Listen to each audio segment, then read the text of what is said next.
ఎవరిని మనం అనుసరించాలి? ఎవరు మనకు మాదిరి? మరొకసారి మీకు జ్ఞాపకం చేస్తున్నాను, సతీష్ కుమార్ని దయచేసి అనుసరించకండి. Satish Kumar is not a best model. Satish Kumar is not a best person.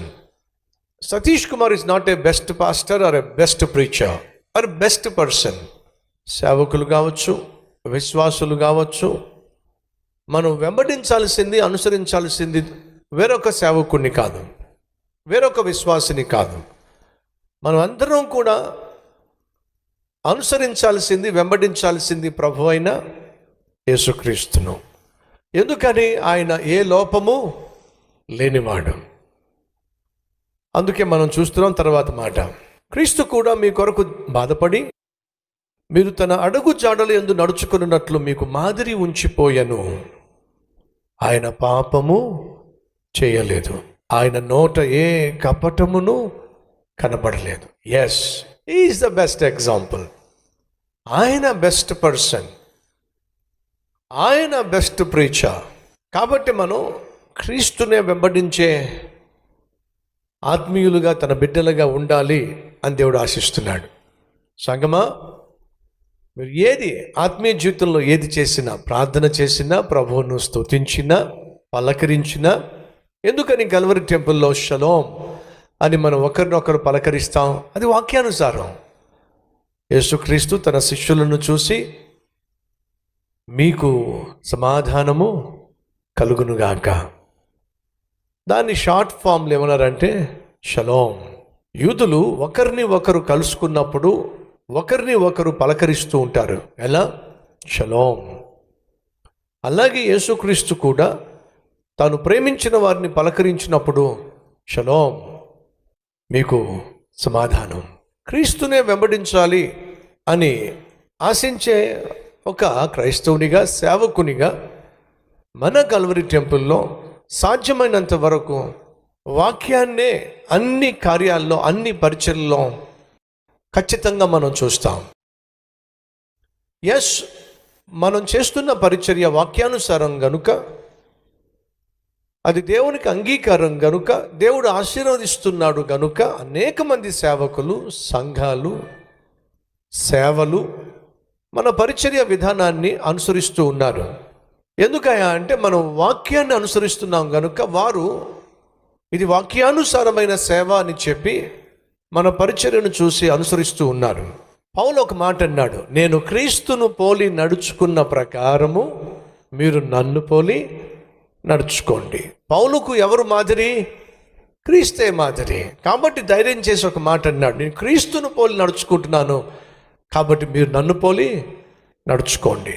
మన కల్వరి టెంపుల్ వాక్యానుసారమైనటువంటి పరిచర్య కాబట్టే ఈరోజు అనేక మంది సేవకులు వారి సేవా విధానము కల్వరి టెంపుల్ నుంచి నేర్చుకుంటున్నారు. ఈ పరిచర్యను చూసి వారి పరిచర్యలను బలపరుచుకుంటున్నారు. చక్కగా మనం అనుసరించేటటువంటి వాక్యానుసారమైనటువంటి పద్ధతులను, పరిచర్య విధానాన్ని అనేక మంది అనుసరిస్తూ ఉన్నారు.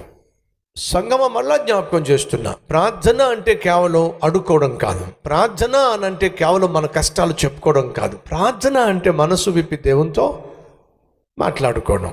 మనలో చాలామందికి ప్రార్థన అంటే మనసు రాదు.